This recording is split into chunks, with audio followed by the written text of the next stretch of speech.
Oke, di kesempatan ini saya kembali dengan sebuah cerita yang berjudul Vikings Valhalla. Seperti yang kalian tahu, Viking Valhalla sendiri merupakan sequel atau kelanjutan dari serial Vikings pertama.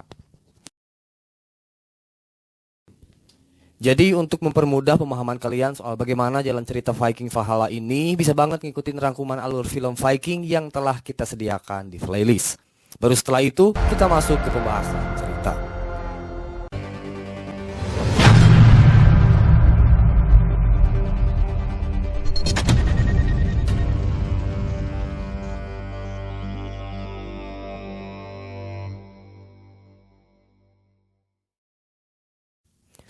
Menyambung episode sebelumnya, dua orang kakak beradik, Leif dan Freydis, datang dari antah berantah dengan sebuah tujuan mulia, yakni mencari keadilan. Tindakan pembunuhan yang dilakukan Freydis terhadap kaki tangan Jarl Olaf sesungguhnya didasari oleh kenangan pahit seorang Freydis di masa lalu. Konon dalam waktu yang tak disebutkan, Olaf secara sadis menyiksa dan melakukan tindakan yang tak senonoh kepada Freydis kecil. Hal itu menyisakan ingatan yang selalu menghantui Freydis dan satu lagi sebuah luka sayatan berbentuk salib di bagian punggung Freydis. Buntut dari kejadian masa lalu itu dibawa hingga Freydis tumbuh besar sampai ia merasa cukup untuk membalaskan dendamnya oleh diri sendiri. Akan tetapi yang namanya tindakan pembunuhan apalagi terhadap seseorang yang memiliki kedudukan sudah pasti menimbulkan masalah yang lebih besar lagi.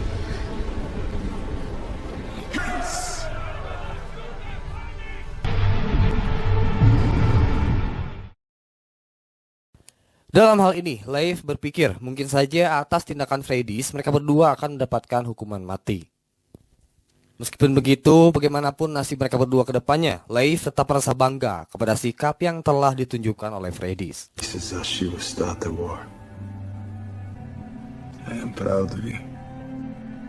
Kemudian, kedua kakak beradik ini masuk ke pengadilan untuk menentukan apakah Freydis ditetapkan bersalah atau mungkin Jarl Olaf yang kemudian terbukti telah melakukan kejahatan kepada Freydis. Sebagai pihak yang paling berwenang, Jarl Hakon menyatakan bahwa bukti yang dipaparkan oleh Freydis belum cukup untuk menyatakan bahwa dalam kasus ini Freydis tak bersalah. Your claims require further proof. Lantas di sini Freydis memberikan permohonan dengan menantang Jarl Olaf untuk bertarung satu lawan satu. Jika ia berbohong, maka dewa tidak akan melindungi dirinya. Menyikapi tantangan yang didaratkan kepadanya, Jarl Olaf malah bersikap acuh dan malah memohon agar Freydis diberikan hukuman yang setimpal.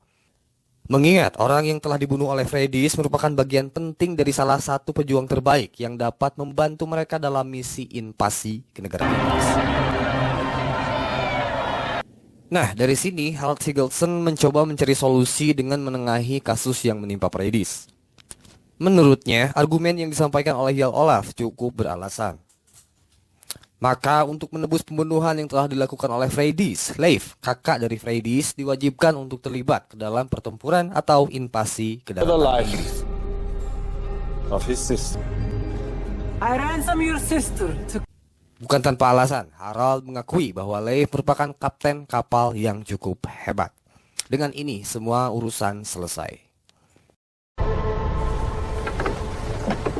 Ago, on my orders, a decree was sent out.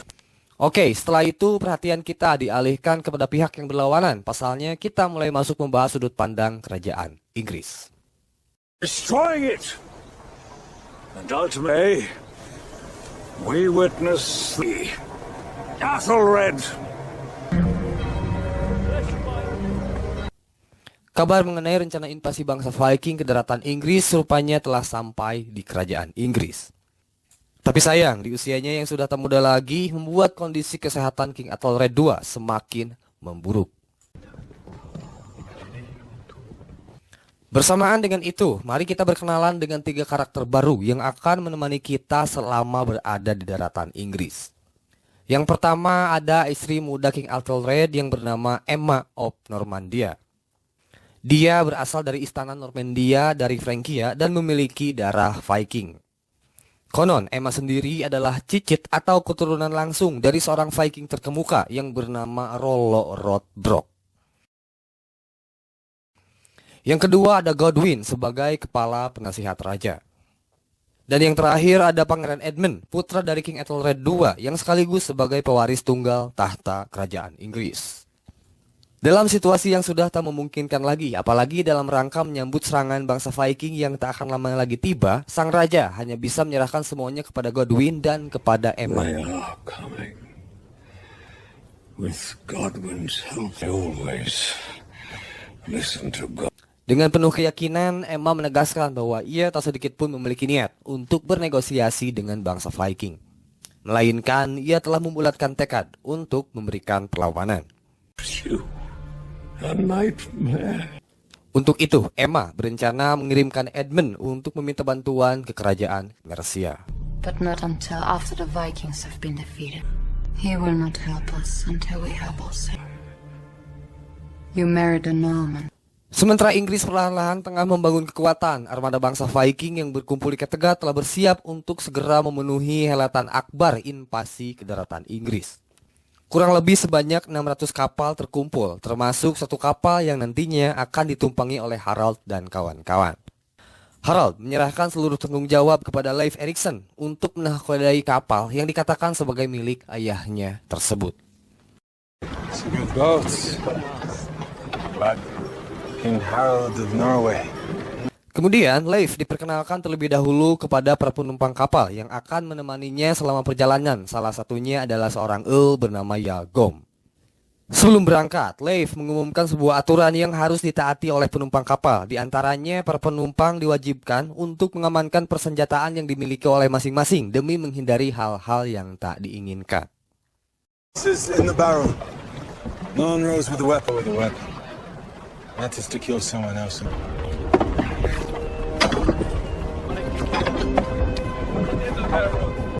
Sehubungan dengan itu, penyelenggara utama dalam misi invasi ini, King Kenneth, telah bergabung untuk segera memulai keberangkatan. Maka dengan penuh antusiasme, ke-600 kapal yang membawa armada besar Viking tersebut memulai keberangkatan secara serentak.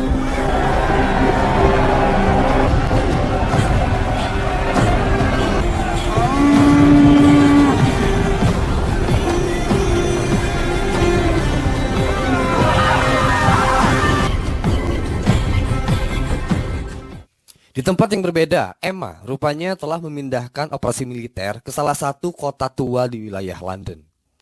Ya, dikarenakan di sana terdapat sebuah benteng bekas peninggalan Romawi.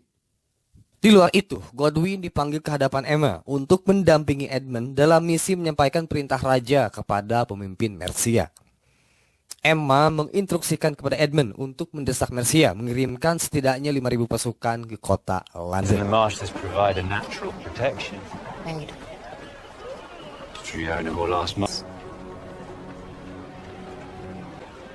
I will not fail you. Kita tinggalkan dulu Inggris karena di sini kita akan sedikit menyimak bagaimana kegiatan yang sedang dilakukan oleh Freydis di Kattegat.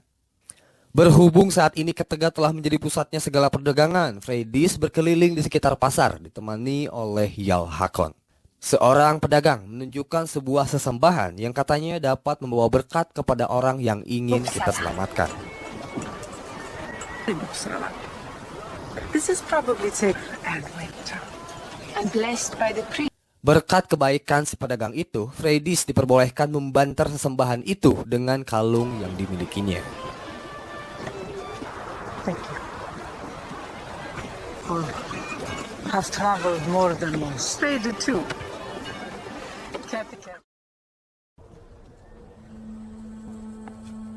Seiring waktu, Jarl Hakon melihat kalau Freydis ini memiliki kepribadian yang cukup taat dalam melakukan ritual. Atas hal itu, Jarl Hakon berencana mengutus Freydis ke tempat paling suci bangsa Viking yang bernama Uppsala untuk mencari takdir dan memperdalam ilmu spiritual. That's the most secret site in the Viking world. Who have traveled so far, I'd washes it away.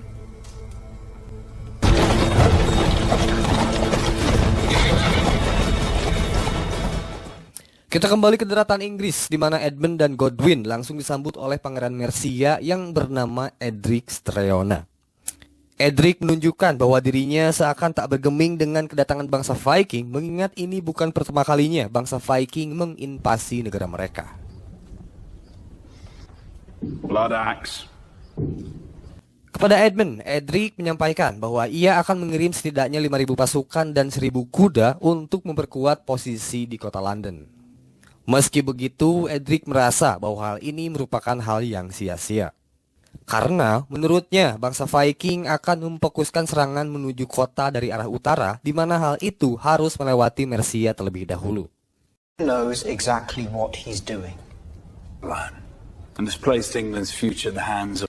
Melihat sikap Edric yang tak menunjukkan dukungan, Edmund memperingatkan siapa yang akan mereka hadapi. Apalagi dengan keraguan yang dimiliki oleh Edric, Edmund akan mengingat hal itu sampai suatu hari dirinya akan dinobatkan sebagai Raja Inggris. Dengan begitu, Edric memastikan bahwa Mercia akan datang sesuai dengan apa yang diperintahkan. Mercia will be there.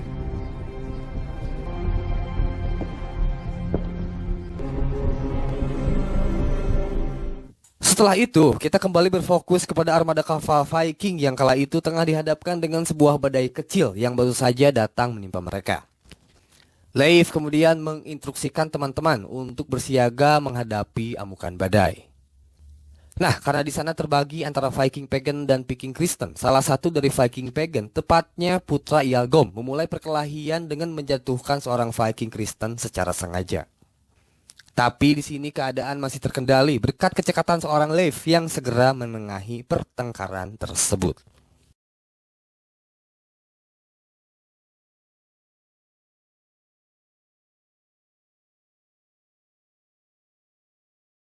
Satu masalah teratasi dan kini satu masalah lainnya kemudian muncul. Singkat cerita, beberapa waktu dari situ, Leif dan kawan-kawan tiba di sebuah hamparan dan menyadari bahwa kapal-kapal Viking lainnya tak terlihat di sekeliling mereka. Liar! This is your... The gods are laughing at us right now! Jelas, hal itu menuai pertanyaan dari seorang Ialgom. Apakah mungkin kapal yang ditumpangi olehnya ini telah keluar dari jalur dan saat ini mereka sedang tersesat? Bukan hanya kepada Leif, Ialgom terkesan menuduh dengan mengatakan bahwa semua ini disebabkan oleh Viking Kristen. Meski dalam hal ini Leif mencoba menjelaskan, Ialgom tetap merasa tak yakin dan malah terpancing dengan perkataan seorang Viking muda. Puncaknya, Ialgom menebas leher pemuda itu sampai mati dengan cara mengenaskan. Tak mempunyai pilihan lagi, Leif kemudian turun tangan dan pertarungan melawan Ialgom pun tak terelakkan. Namun, berkat kemampuan dan ketenangan secara emosi, Leif berhasil mengatasi perlawanan Ialgom. Akan tetapi, di sini Ialgom tak bisa diselamatkan. Before I do,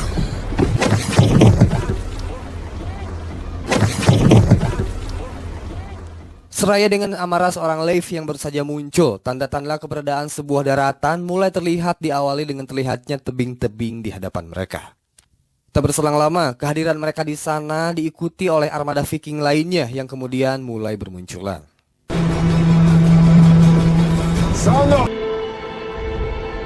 Akan tetapi, sebelum kita menyaksikan bagaimana kiprah mereka di daratan Inggris, kita akhiri dulu video ini sampai di sini. Oke, di pertemuan yang akan datang, saya pastikan akan berjalan seru dan rugi untuk dilewatkan. So, jangan sampai kelewatan dan tunggu kami di episode selanjutnya. Thank you banget udah nonton video ini sampai selesai dan berikan dukungan dengan subscribe, like, dan penuhi kolom komentar. Sampai ketemu lagi. Assalamualaikum warahmatullahi wabarakatuh.